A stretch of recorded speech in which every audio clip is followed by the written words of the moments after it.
Hello, I'm Kate A. Hardy and welcome to Tales from the Vestry, readings from my novels and short stories. In this video, I would like to share with you The Nest Apprentice, a short story I wrote recently based on a dream and which has been animated by my son. Village Master was correct. The winds have dropped. She says they will stay away for at least a sev day, enough time for me to walk to the hill, complete the 20 specified sites and return. I glance about my cabin once more, then check the cloth bag. Water gourd, pan, cup, tinderbox, twine, oil lamp, paper plans. The dog is waiting. He's patient enough, although I don't like to rile him, as I know he once bit his previous charge, before they died of that year's major pestilence. He's peering at me now, jerks his head towards the path, the few bark words clear enough. "Do you want my guidance, or I can leave you to the lupos?"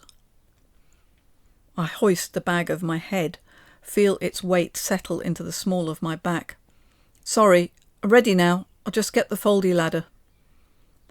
He grunts and sets off, shaggy fur dancing with every pace. I follow hurriedly, bag thumping and ladder already heavy in my hand. Shoot sticks are a thing of aged time, and I fear the lupos as much as any village dweller. The path is still there from last bright quarter, although brambled heavily. The dog's pelt is thick. He must feel nothing as the thorns catch at him. My boots are strong, thanks to the cobbler who passed a moonful back, and I am thankful as we pass through the marshy region.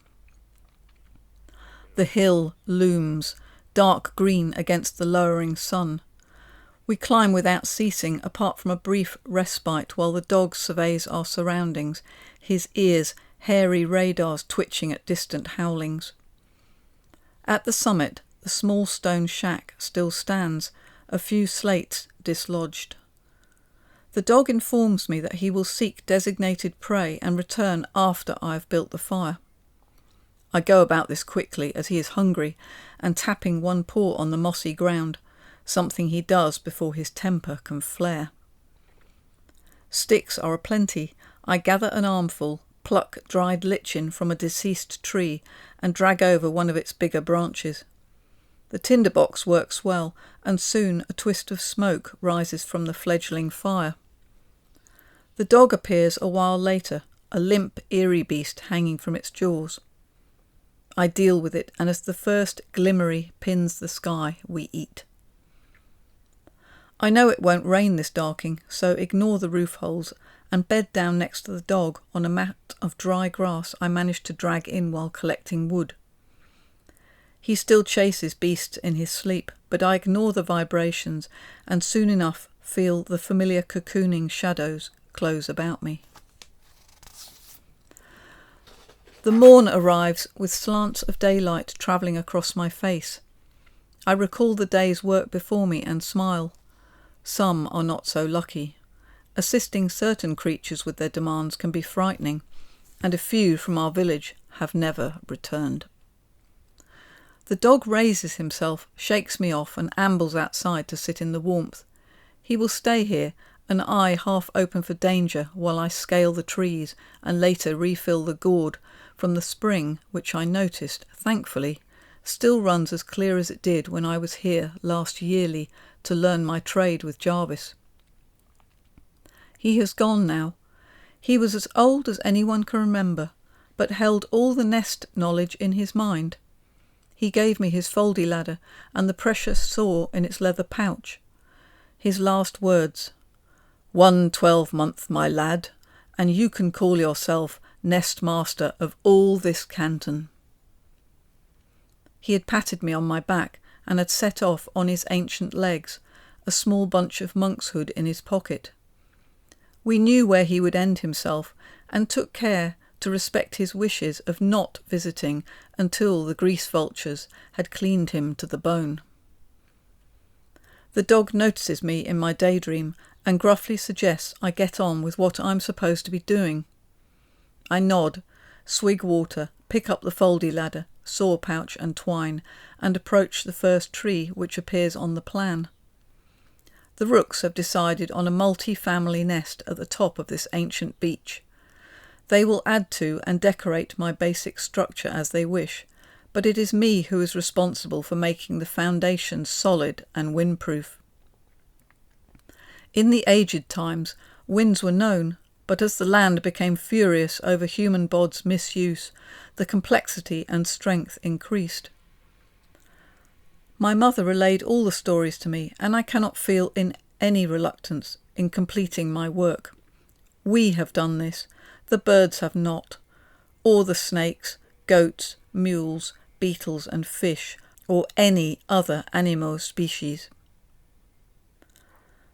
I undo the folding ladder, fasten it and wedge its top in between two middle branches, then search for the best supple but strong wood offered by the lower canopy trees. The dog's eyes follow me, bright within his fringe of hair. Only once does he growl, lifts his massive head and turns it towards a sound. It's nothing, just a sacred striped hare lolloping and eating new shoots. The dog drops his head again, and I continue collecting the wood. After scaling the ladder, I climb carefully, not disturbing the ants' processions or the woodpecker who eyes me from the nest hole I remember Travis creating last yearly. I find a good place, brace my knees against the smooth bark and work swiftly, my best work, twine pulled taut, sticks giving enough to withstand the bend of the tree under full gust attack, strong enough to support whatever further work the rooks decide on. I continue through the hours, stopping only for water refill and to eat cold, eerie beast. If I get 3 nests completed, I will have time to forage. There are good plants hereabout, and the dog is partial to them too. The sun is sinking behind the rows of oaks on Shaftesbury Downs. My hands ache and my calf muscles burn. I will stop and walk with the dog before the light leaves the sky. Ladder refolded, I return to the stone shack and consider the roof holes again. The sky has no cloud hanging. I ask the dog's opinion. He says no water will fall and proposes a walk to find plants. At the edge of the hill, I pause from my gathering. The dog is occupied following a trail of something important to his kind. I sit fold-legged and look out on the dusk orange landscape.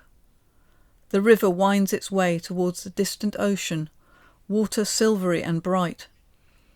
My village sits in its grassy bowl, the cabins clustered like day moth eggs on a leaf.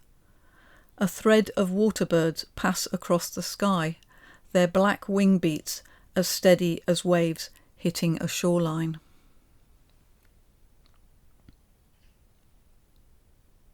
So that was the Nest Apprentice. I hope you liked our video. If you did enjoy it, please give us a thumbs up and maybe subscribe. Okay, see you next time. Bye.